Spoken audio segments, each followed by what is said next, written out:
안녕하세요. 한국기계연구원 임연이라고 합니다. 지금부터 자연모사 나노 기술에 대해서 설명드리도록 하겠습니다.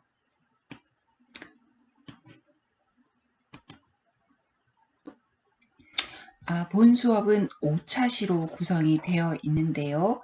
1차 시에는 제가 자연모사 나노 기술의 개요에 대해서 설명을 드리고 2차 시에는 자연모사 나노 기술 중 가장 활발하게 연구되고 있는 표면을 이용한 젖음성 제어에 대해서 설명을 드리도록 하겠습니다. 그리고 3차 시에는 한국기계연구원 박승철 박사님께서 표면을 이용한 광학 제어에 대해서 설명을 드릴 텐데요. 자연에 있는 광학 시스템을 설명을 드리고 반사 방지, 그리고 가시관 영역에서 선택적으로 빛의 반사를 이용해서 색을 구현하는 기술에 대해서 말씀을 드리도록 하겠습니다. 그리고 4차 시에는 역시 한국기계연구원 정영도 박사님께서 자연모사 센서에 대해서 설명을 드릴 텐데요.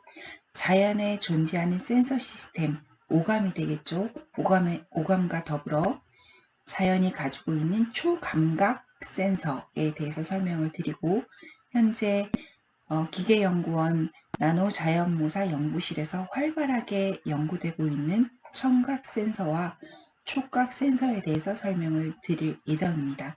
그리고 마지막으로 5차 시에는 제가 다시 앞에서 설명을 드리지 못한 표면 기술 중 수분 수집 제어와 결빔 방지 기술에 대해서 설명을 드리고요. 자연모사 나노 기술의 또 다른 큰 영역인 구조를 이용한 재료 기술에 대해서 설명을 드리고 마지막으로 자연모사 나노 기술이 추구하는 지향점에 대해서 말씀을 드리면서 수업을 마치고자 합니다. 저는 현재 기계연구원 나노융합 장비 연구 부장을 맡고 있고요. 기능성 나노 표면과 유연 소자에 대한 연구를 진행하고 있습니다. 다양한 기능을 가지는 나노 표면과 유연 소자를 만들기 위해서 자기조립 공정과 3D 프린팅 기술을 활용하고 있고 따라서 관련된 장비와 공정 기술을 개발하고 있다고 말씀드릴 수 있습니다. 그럼 지금부터 1차시 수업을 시작하겠습니다. 1차시 수업은 자연모사 기술의 개념, 분류, 그리고 자연모사 나노기술의 연구 동향에 대해서 말씀드리고자 합니다. 먼저 자연모사 기술의 개념입니다. 자연모사 기술의 개념을 말씀드리려면 자연이 얼마나 훌륭한지를 말씀드려야 할 것 같습니다. 독일에 있는 베를린 공대에 에친버그 교수님이 계시는데요. 현재는 퇴직을 하셨습니다만 이 교수님께서 자연에 얼마나 위대한 기술이 존재하는지 10가지를 꼽아 놓으셨습니다. 그럼 지금부터 함께 살펴보도록 하겠습니다. 제일 처음 놀라운 기술은 바로 거미입니다. 보통 거미는 거미집을 지어서 먹이를 잡아먹는데 방사선의 모양을 하고 있죠. 근데 이 거미는 마치 카우보이처럼 거미줄을 던져서 먹이를 잡아먹습니다. 두 번째는 바로 물고기인데요. 우리가 어두운 곳을 들어갈 때는 보통 모자에 랜턴을 달고 들어가게 되죠. 근데 이미 심해에 사는 물고기는 이처럼 몸에 빛을 발광하는 부분을 가지고 있어서 어두운 곳에 살아가는 그런 데 최적화되어 있다고 알려져 있고요. 세 번째는 딱정벌레입니다. 보통 동식물은 일정한 체온을 유지를 하는데 사람 같은 경우에 36.5도를 유지를 하죠. 그래서 굉장히 그 저온이나 고온의 온도를 가지고 있는 생물체는 없습니다. 그럼에도 불구하고 이 딱정벌레는 적을 만났을 때 무려 80도씨의 가스를 방출을 할 수 있는데 이게 어떻게 가능할까요? 그게 가능한 이유는 바로 화학의 발열 반응을 활용하는 건데요. 몸 안에 두 개의 액체를 가지고 있다가 적을 만났을 때 두 액체를 분사를 하면서 이것이 이제 발열 반응을 일으키면서 굉장히 뜨거운 가스가 방출이 되어서 적을 물리칠 수 있다고 합니다. 네 번째는 바로 공기방울입니다. 여러분 이제 공기방울 세탁기도 들어보셨고 공기방울을 이용해서 배가 두 조각이 난다는 이야기도 들어보셨을 텐데요. 물고기나 새우는 이처럼 공기방울을 쏴서 먹이를 기절시키거나 또는 적을 기절시키기도 합니다. 그래서 이렇게 굉장히 강력한 힘의 공기방울을 분출할 수도 있고요. 다섯 번째는 굉장히 공기가 잘 통하는 집을 지은 곤충들입니다.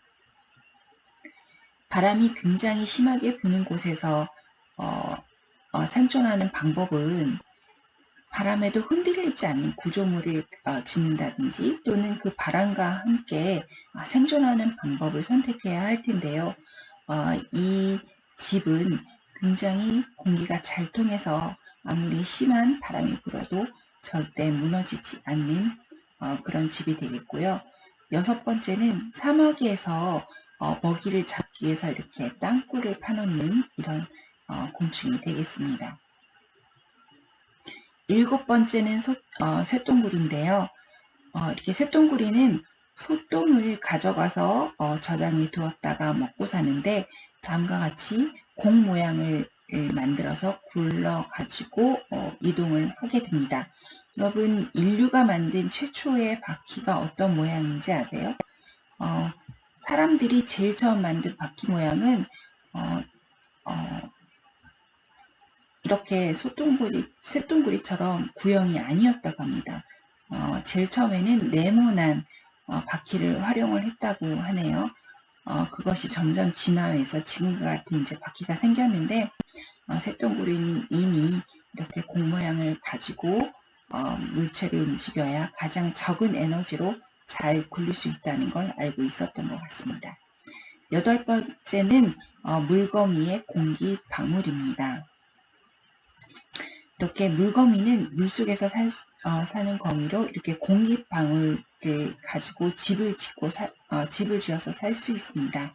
만약에 우리가 이렇게 공기방울 집을 지을 수 있다면 바다에서 조난을 당했을 때 잘 살아남을 수 있겠죠. 현재는 구명조끼가 인간에겐 가장 최선의 방법인데 거미는 이미 이러한 기술을 활용을 하고 있습니다. 아홉 번째는 비대칭성을 갖는 가재가 되겠습니다. 이렇게 굉장히 강력한 피스톨 같은 형상의 집게발을 가지고 있어서 적을 물리치기에 굉장히 최적화되어 있고 먹이를 잘 잡을 수 있도록 하는 그런 가재가 되겠고요. 마지막으로 열 번째는 무리를 걸어다니는 도마뱀입니다. 이렇게 자연에는 놀라운 기술을 가진 생명체들이 있는데요. 자연모사 기술은 이처럼 자연에 존재하는 구조, 원리, 그리고 메커니즘으로부터 인간이 가지고 있는 문제들, 현재 인간이 직면한 문제는 에너지 문제, 그리고 자원 문제, 환경 오염 문제가 되겠죠. 이러한 문제들을 해결하고자 하는 것이 자연모사 기술이라고 말씀드릴 수가 있습니다. 이 자연모사 기술은 현재 굉장히 다양한 용어로도 같이 혼용이 되어 사용되고 있기 때문에 여기에 대해서 살펴보도록 하겠습니다. 자연모사 기술과 가장 밀접하게 사용되는 그리고 제일 처음 제안된 단어는 바로 바이오미메틱스입니다. 여러분이 가장 친밀하게 많이 들어본 단어일 텐데요. 한국말로는 생체 모방이라고 번역이 되어 있죠. 이 단어는 1950년대에 미국의 생물학자인 오토 슈미트 박사가 제안한 단어로 74년에 웹스터 사전에 이제 다음과 같은 정의로 등재가 되어 있습니다. 그래서 Study of the Formation, Structure, or Function of Biologically Produced Substance and Material이라고 되어 있죠. 그러니까 이렇게 앞에 이제 자연모사 공학과 비슷하게 이러한 스트럭처와 펑션이나 또는 프로세스나 메커니즘에 대해서 배우는 것, 연구하는 것이 이제 바이오미메틱스라고 했고요. 하나의 했습니다. 그리고 또 다른 단어는 바이오닉스인데요. 생체공학이라고 번역을 할 수 있는데 이 바이오닉스는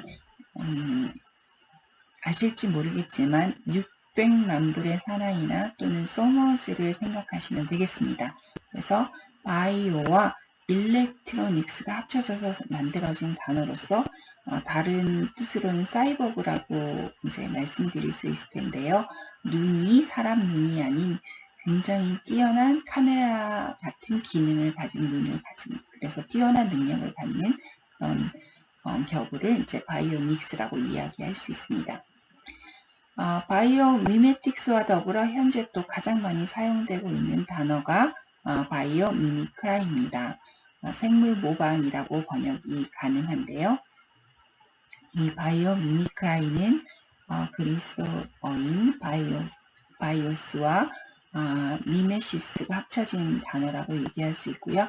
1982년에 처음 논문에서 제안이 되었는데 1997년에 제닌 베이너스라는 그 미국의 생태학자이시죠. 이분에 의해서 지금 많이 전파가 되어서 활발하게 사용되어지고 있습니다. 그래서 이분은 바이오미미크라이라는 책을 발간하기도 하셨고 현재 관련된 비영리 단체를 운영하고 계십니다. 앞서 얘기한 이 세 용어들은 모두 앞에 바이오라는 것을 달고 있습니다. 바이오는 생체, 즉 이제 살아있는 생명체를 이야기하는데요. 저희 기계연구원에서는 이렇게 단지 살아있는 것뿐만이 아니라 심지어는 살아있지 않는 무생물, 즉 모든 네이처라고 할 수 있죠. 생물과 무생물을 모두 합친 이 자연으로부터 우리가 모든 영감을 얻을 수 있다 해서 네이처 인스피레이션이라는 단어를 처음 제안을 해서 현재 많이 활용이 되고 있습니다. 그리고 비슷한 개념으로 바이오 인스피레이션이란 단어도 간혹 사용이 되는데요. 이건 이제 한국말로 생물 영감이라고 번역이 가능한데 이 단어는 스위스에 있는 위스라는 한 사업가가 하버드대에 12,500만 달러를 기부하면서 획기적으로 산업을 발전시킬 수 있는 연구를 해달라고 제안을 합니다. 그래서 하버드 측에서는 Biologically Inspired Engineering이 바로 앞으로 차세대 산업을 일으킬 수 있는 새로운 연구라고 생각하고 연구소를 만들게 되게 되죠. 그 연구소가 바로 현재 하버드대에 있는 위스 인스티튜트고요. 2009년에 생겼습니다. 그래서 이 인스티튜트에서는 바이오 인스피레이션이라는 단어를 활용을 하고 있습니다. 그리고 블루 이코노미라는 용어도 현재 많이 활용이 되고 있는데요. 이 블루 이코노미는 이탈리아에 있는 군터 파울리가 2010년에 제안한 단어로서 청색 경제로 번역이 됩니다. 지구는 푸르죠. 그래서 이렇게 푸른 지구를 지킬 수 있는 기술을 기반한 경제, 결국은 앞서 얘기한 이 자연모사 기술을 활용해서 만들어지는 새로운 신산업을 바로 블루 이코노미라고 이야기를 하고요. 그래서 기본적으로는 이 자연모사 기술을 기반으로 한다고 말씀드릴 수 있고, 이 군터 파울리는 제리 파운데이션을 만들어서 현재 운영을 하고 있습니다. 일본에서도 국가로부터 연구비를 받아서 그 동북대 교수님이셨는데 현재는 이제 은퇴를 하셨습니다. 시모무라 교수님께서 2011년에 네오바이오미메틱스라는 생물 규범이라는 단어를 제안을 하셨고, 현재 일본은 굉장히 활발하게 이 네오바이오미메틱스를 연구하기 위해서 주로 재료공학자들을 중심으로 산업체들과 연관지어서 연구를 진행을 하고 있습니다.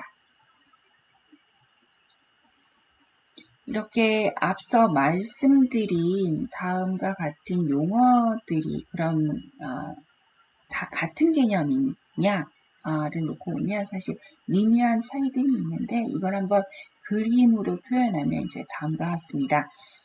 이 회색이 바이올로지라고 생각을 하시면 바이오미미크라이와 바이오미메틱스는 굉장히 비슷한 개념이라고 보실 수 있고요. 아까 이제 사이보그라고 말씀드렸죠. 바이오닉스는 이제 또 조금 다른 개념의 영역을 차지하고 있습니다. 그리고 바이오 인스피레이션은 이 바이오미미크라이와 바이오미메틱스를 모두 포함해서 좀 더 폭넓은 범위라고 말씀을 드릴 수 있고요. 우리나라에서 제안한 네이처 인스파이어드 테크놀로지는 이것보다 좀 더 폭넓은 범위를 가지고 있는 용어라고 말씀드릴 수 있어서 다음과 같은 용어들은 비슷하지만 그렇지만 또 조금은 다른 이러한 영역을 가지고 있다고 말씀드릴 수가 있습니다. 그렇다면 이 용어들에 대해서 현재 사람들이 어떻게 생각하고 있는지를 말씀을 드리고자 하는데요. 사실 자유모사 개념이 앞서 말씀드린 것처럼 가장 큰 범위의 영역이긴 한데, 이제 바이오미메틱스가 가장 먼저 제안이 되었고 또 가장 널리 사용되고 있기 때문에 현재 이제 표준화 작업 ISO/TC가 진행되고 있는데, 이 ISO/TC에서는 바이오미메틱스라는 단어를 표준으로 채택을 해서 사용하고 있습니다. 사실 바이오미메틱스에 관련된 상품들이 현재 그렇게 많이 개발되어 있지 않음에도 불구하고 독일에서는 굉장한 가치가 있을 거라고 생각을 해서 2010년에 독일의 그 자연모사를 연구하는 사람들의 모임인 바이오콘, 제가 뒤에서 이제 설명을 드릴 텐데요. 이 바이오콘을 주축으로 해서 ISO/TC 표준화 작업을 하자고 제안을 하게 돼서 ISO/TC 266 바이오미메틱스가 생기게 됩니다. 우리나라에서도 현재 이 표준화 작업에 참여를 하고 있는데 저희 실에 있는 정용도 박사님께서 한국 대표로 활동을 하고 계십니다. 그래서 이 바이오미메틱스에서는 터미놀로지, 컨셉, 메토롤로지에 대해서 현재 논의를 하고 있고 4개의 분과가 움직이고 있습니다.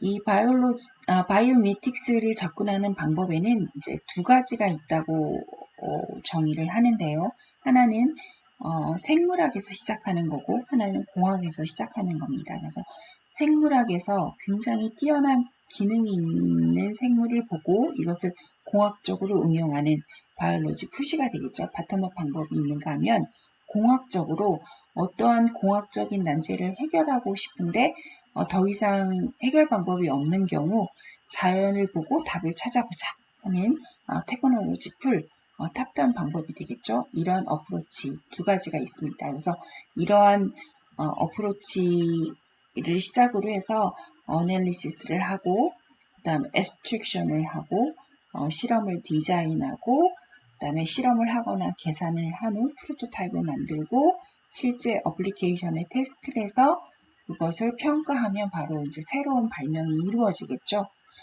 이러한 단계를 거치는 것이 이제 바이오미메틱스를 활용한 발명이라고, 그 범주에 든다고 ISO에서는 이야기를 하고 있는데, 구체적으로 얘기를 들어보면 이제 다음과 같습니다. 먼저 자연의 대상물이 있어야 되고요. 이 대상물이 갖고 있는 기능을 저희가 추출을 해내야 됩니다. 그리고 그 기능을 추출해서 그것을 공학적으로 전환을 해야 되고요. 이 공학적으로 이제 응용을 해서 그것이 이제 문제를 해결을 해야 되겠죠. 하나의 예를 들면 공작이끼는 물을 굉장히 잘 흡수합니다. 그래서 이제 공작이끼라는 대상물이 있고요. 이 공작이끼가 물을 굉장히 잘 흡수하는 메커니즘을 저희가 추출하게 되죠. 그리고 이 메커니즘을 공학적으로 저희가 이제 전환을 시킵니다. 실제적으로 메커니즘을 모사한 그런 표면을 만들게 되겠죠. 그러면 이 표면을 가지고 저희가 문제가 되는 안개 때문에 사고가 굉장히 많이 나죠. 이 안개를 제거해서 사고를 방지할 수 있는 그런 문제를 해결하게 되는 이러한 메커니즘을 따르는 거를 이제 ISO TC266에서는 바이오미메틱스라고 정의를 하고 있습니다. 근데 제가 여기 그 신장 그림을 갖다 놨는데요. 컴퓨터시죠? 많은 사람들이 이 신장을 활용을 해서 인공 신장을 만듭니다. 그렇다면 그리고 또 이 인공 신장의 메커니즘을 해서 아이온 채널이죠. 굉장히 좋은 그 필터 시스템을 만들기도 해요. 그러면 이렇게 인공 신장을 보고 인공 신장을 만들 경우에는 바이오미메틱스일까요? 아닐까요? 아닙니다. 그러나 그러니까 신장을 보고 이렇게 굉장히 좋은 필터 시스템을 만들 경우에는 바이오미메틱스가 됩니다. 그래서 이 ISO TC266에서는 우리가 자연물로부터 어떠한 기능을 추출을 해서 그것을 공학적으로 응용하는 것은 바이오미메틱스의 범주에 들지만 다시 만들어서 원래의 신장으로 인공 신장으로 다시 활용하는 경우에는 그러니까 그런 경우에는 이것은 바이오미메틱스가 아니라고 정의를 하고 있습니다.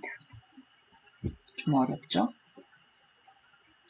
그러면 다음은 자연모사 기술의 분류에 대해서 말씀드리도록 하겠습니다. 사실 자연모사 기술은 범위가 굉장히 넓기 때문에 이것을 제대로 분류한다는 것은 어려운데요. 제일 처음 분류를 하고자 시도했던 곳은 유럽 항공 우주국입니다. 그래서 유로피언 스페이스 에이전시에서는 그 2004년에 다음과 같이 W, 구조와 재료, 기구와 공정, 행동과 제어, 감지기와 통신, 세대감 모사 같은 크게 5가지의 W로 자연모사 기술을 분류를 했습니다. 그래서 구조와 재료에는 스트럭처와 메터리얼이 있고 기구와 공정에는 미케니즘과 프로세스가 있겠죠. 행동과 제어에는 behavior control, 감지기와 통신에는 센서와 커뮤니케이션, 심지어는 세대감 모사, 제너레이션 바이오 미미크라이라는 이렇게 중분류 5가지의 W와 그다음에 9가지의 중분류를 가지고 이것을 다시 이제 구체적인 예로 다시 세분류를 하게 됩니다. 그래서 아까 스트럭처 같은 경우에는 벌집 구조를 모사한 경우, 거미줄을 모사한 경우, 개코의 접착 구조물을 모사하는 그런 스트럭처를 모사하는 거를 이제 예를 들 수 있고요. 그다음에 메터리얼 같은 경우에는 조개 껍질 굉장히 단단한 전복 껍질을 모사한다든지 또는 자기 치유가 되는 그런 것이 이제 머터리얼이 되겠죠. 미케니즘은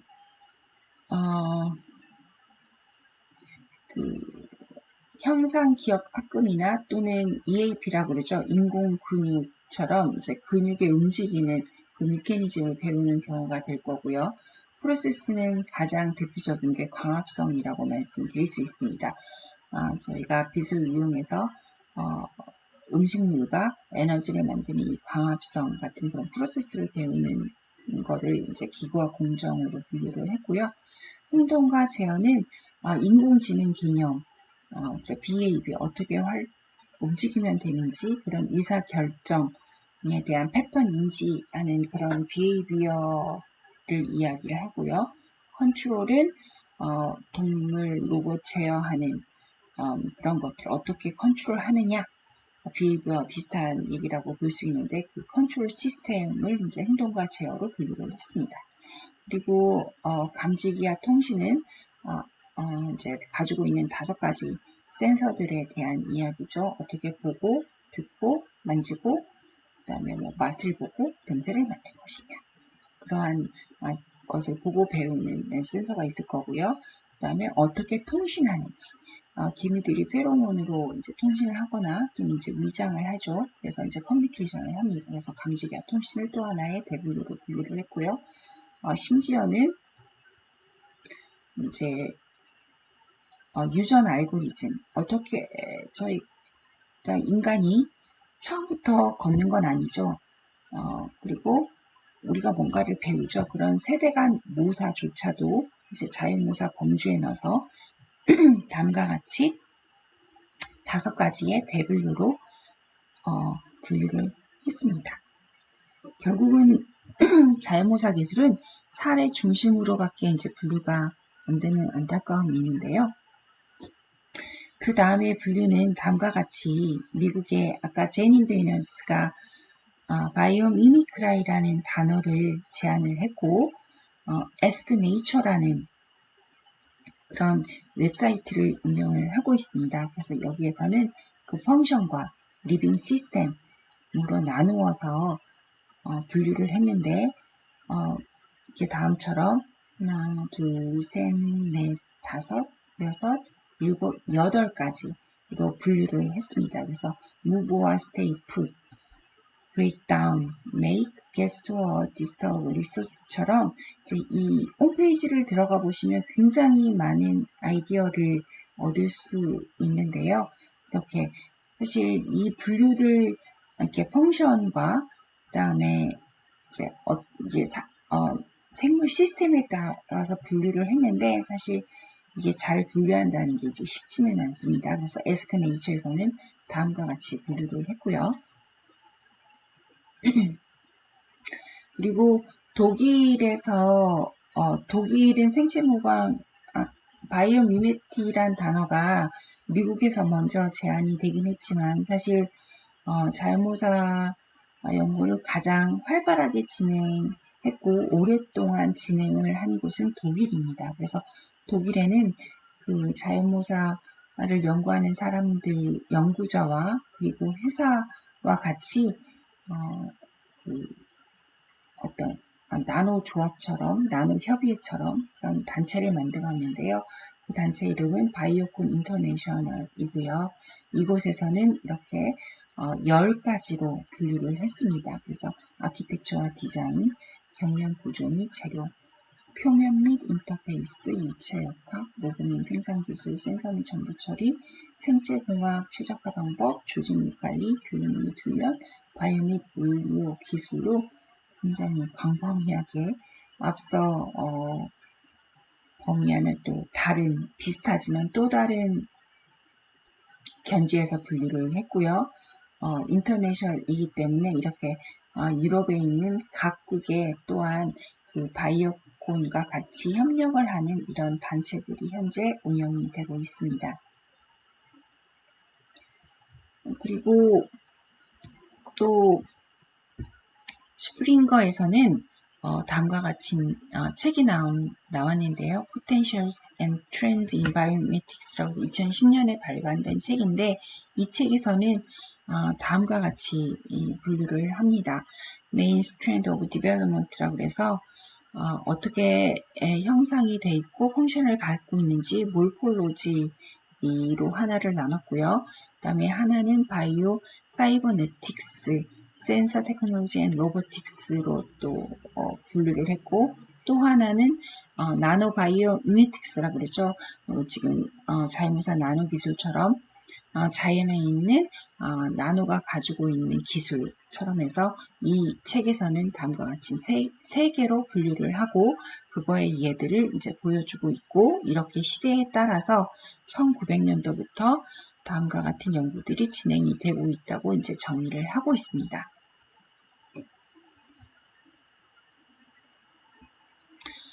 앞서 말씀드린 것처럼 자연모사 기술을 분류를 제대로 하고 싶지만 사실 굉장히 어렵습니다.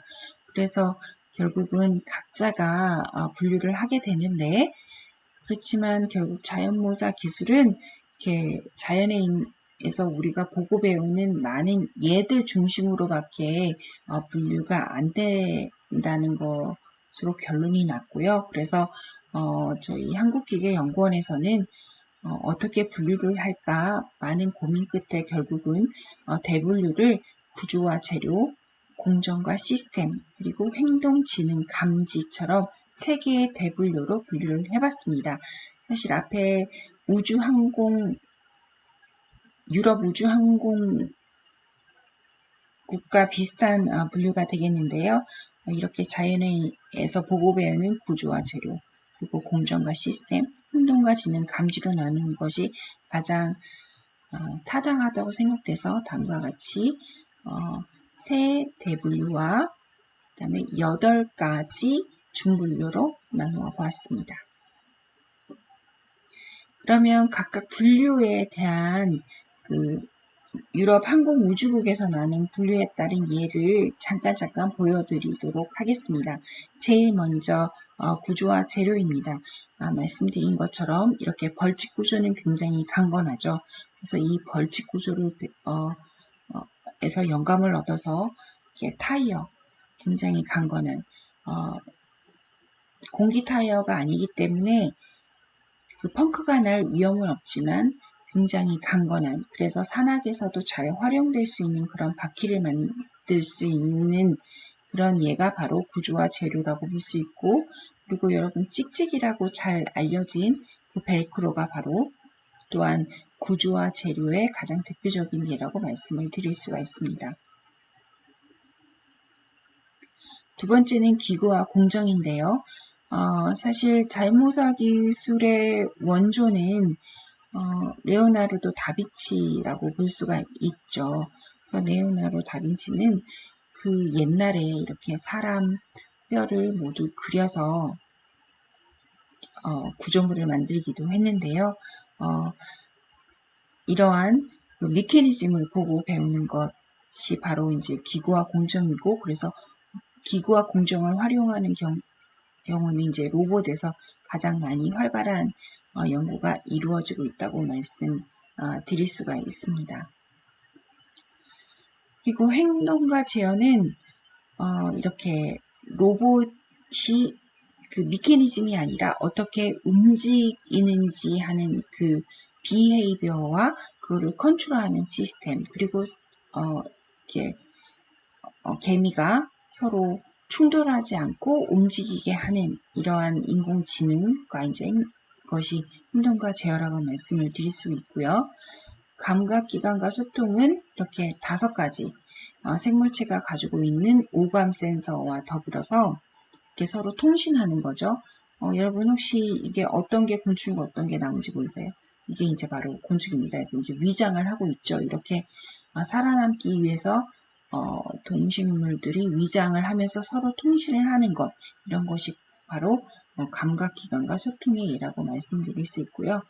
마지막으로 이렇게 제가 앞서 말씀드린 것처럼 저희가 태어나서부터 걷지는 않습니다. 저희가 걷게 되는 건 바로 어른들이 걷는 거를 보고 배우면서 걷게 되는 것처럼 이렇게 돌고래가 엄마에게서 수영하는 것을 배우는 거예요. 이런 것조차도 이제 자연모사 범주에 넣어서 세대간 모사까지도 자연모사 범주에 넣을 수 있다고 예를 들어 설명을 드릴 수가 있겠습니다. 그럼 이제 마지막으로 자연모사 개념과 자연모사 분류, 다양한 분류가 있다는 걸 말씀을 드렸는데요. 현재 진행되고 있는 자연모사 나눔 기술의 연구 동향에 대해서 말씀드리도록 하겠습니다. 자연모사 기술은 미국에서 시장을 예측을 했는데요. 무려 여기를 이제 읽어보면 2050년까지 자연모사 관련된 제품 및 서비스 시장 규모는 약 3,500억 달러가 될 것이다. 이렇게 얘기를 했고요. 이건 이제 단순히 제품만이 아니라 이제 서비스까지 그렇게 될 거라고 했고요. 여기에는 그냥 단순한 제품과 서비스만이 아니라 그 어떠한 제품과 서비스로 인해서 발생되는 에너지, 광물, 산림 자원의 고갈로 인한 경제적인 손실을 줄이는 효과. 말씀드린 것처럼 자연모사 기술은 에너지와 자원과 환경을 오염시키지 않고 최소화하는 그런 기술이기 때문에 단순한 그 시장뿐만이 아니라 그걸로 인해서 초래되는 그런 경제적인, 환경적인, 경제적 손실까지도 모두 그 가치라고 생각을 하면 3,500달러의 가치가 될 것이다라고 예측을 했고요. 그리고 블루 이코노미처럼 160만 개의 일자리 창출이 가능할 거라고 이야기를 했습니다. 그래서 전 세계로 보면 약 1조 달러에 이를 것이다. 이렇게 예측을 했고요. 그리고 그 컨설팅 전문 기관인 FBEI에서는 그 다빈치 지수, 아까 자연모사 기술을 가장 먼저 했다고 얘기할 수 있는 게 레오나르도 다빈치라고 말씀을 드렸죠. 그래서 이 컨설팅 회사에서는 다빈치 지수라는 걸 만들었습니다. 그래서 2000년부터 10년까지 연간 특허 및 논문 출원 건수, 정부 지원 과제 건수를 가지고 이 다빈치 지수가 얼마나 그러니까 정부 연구비 투입대비 얼마나 많은 성과가 나왔는지 이를 만들기 위해서 이 자연모사 기술의 중요성을 제고하기 위해서 이제 다빈치 지수를 만들었는데요. 그래서 다빈치 지수가 지금 2010년까지 무려 7배가 증가했다는 것을 알 수 있고 지금 굉장히 다양한 나라에서 각국에서 우리나라도 있는데 이 자연모사 관련된 논문과 특허가 많이 출원되고 있다고 발표를 했습니다. 그래서 지금부터는 실질적으로 자연모사 기술을 이용해서 산업적으로 활용된 예들을 간단하게 말씀을 드리도록 하겠습니다.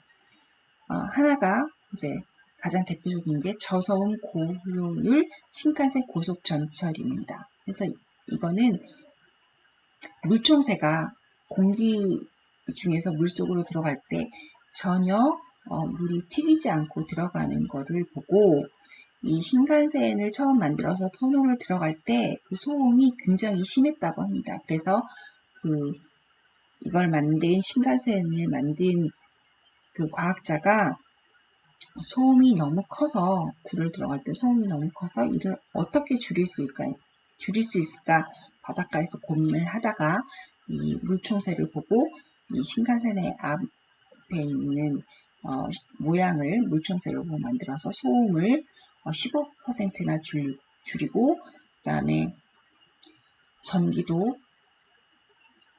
더 줄여서 10% 더 빨리 달릴 수 있도록 만들었다고 합니다. 두 번째는 친환경 방호 기능을 가진 필름인데요. 이제 샤클렛이라는 회사인데 그 상어 피부가 이 리블렛이라는 구조를 가지고 있어서 학력을 저감시켜서 굉장히 빨리 학력을 저감시킬 수 있어서 수영을 할 때 속도를 더 빨리 내게 된다는 건 많이 아실 텐데요. 그래서 스피도사에서는 이 상어 피부의 비닐 구조를 모방해서 물저항을 5% 감소하는 그 수영복을 출시를 했는데 그뿐만이 아니라 이런 샤클렛 구조를 가지면 여기에 세균이 사는 거를 방지할 수가 있습니다. 그래서 안티파울링 효과가 있기 때문에 이 샤클렛 구조를 만들어서 벽지를 만들어서 팔고 있다고 합니다. 그리고 이거는 이제 많이 아실 텐데요. 그 연잎이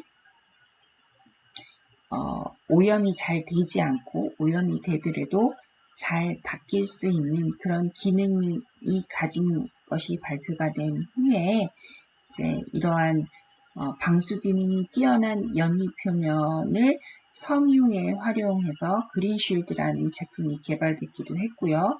그리고 독일에서는 페인트를 만들었죠. 로토산이라는 페인트를 개발하기도 했고, 네, 바스프에서는 셀프 클리닝 기능이 가능한 그런 오염 방지 도료를 만들기도 했습니다. 그리고 그 혹동고래는 이렇게 지느러미에 물갈퀴 형태의 돌기를 가지고 있는데요. 그러면 이제 물속에서 32%의 적은 저항을 갖게 됩니다. 그래서 이러한 디자인을 풍력 발전기 팬에 도입을 해서 공기 역학적으로 양력을 8%, 그다음 바등각을 40% 증가시키고 항력을 32% 감소시키는 이런 효과를 얻기도 했다고 합니다. 그리고 방사방지 필름인데요. 이제 나중에 설명을 3차에서 자세히 설명을 드리겠지만 나방의 눈은 나노 구조를 가지고 빛의 반사를 줄일 수가 있습니다. 그래서 이러한 무스아이 구조를 가지고 미쓰비시와 하이코에서는 방사방지 필름을 만들어서 디스플레이에 활용을 했다고 합니다. 그리고 지금은 많이 없어졌는데요. 전자책이 제일 처음 나왔을 때 그 퀄컴사에서 전자책을 만들 때 이렇게 나비가 구조색을 갖는 거를 에서 아이디어를 얻어서 이제 그 염료나 잉크색 없이 특정 파장대 색을 발현시킬 수 있도록 램스 구조를 만들어서 전자책을 만듦으로써 선명한 색감을 유지하고 기존 제품의 배터리 소모를 3분의 1로 줄였다는 보고도 있습니다. 그리고 마지막으로 사실 많은 사람들이 연구를 하고 싶은 내용일 것 같은데요. 슬리핑 크라이오노미드라는 휴먼 모기부치 유충은 그 열대 아프리카에 사는데 건조기에서도 8개월 동안 생존을 할 수 있습니다. 그래서 건조 흙덩이에서 다음 우기를 기다리면서 생존을 하고 있다가 물이 고이면 1시간 후에 다시 소생을 해서 발육을 한다고 합니다. 이러한 그 메커니즘을 배워서 세포 도입, 이당류의 세포 도입법과 동결 건조 처리에 활용을 해서 2년간 건조를 보관한 예도 있는데요. 이렇게 인간이 또는 어떤 생명체가 오랜 시간 잘 생존할 수 있는 그런 기술을 사실 쉽진 않겠지만 이렇게 이미 자연에는 이렇게 휴먼 생활을 하는 경우가 또 물곰도 많이 들어보셨죠. 그런 경우가 있기 때문에 그 극한 환경에서 사는 생물체들을 잘 우리가 연구를 한다면 인간의 생명을 좀 더 잘 유지시킬 수 있는 그리고 그런 상온 건조 기술 같은 것도 더 개발이 될 거라고 생각을 합니다. 그래서 지금까지 간단하게 자연모사의 개념과 그리고 분류 그리고 현재 활용되고 있는 자연모사 기술의 연구 동향에 대해서 살펴보았습니다. 여러분 수고하셨습니다. 감사합니다.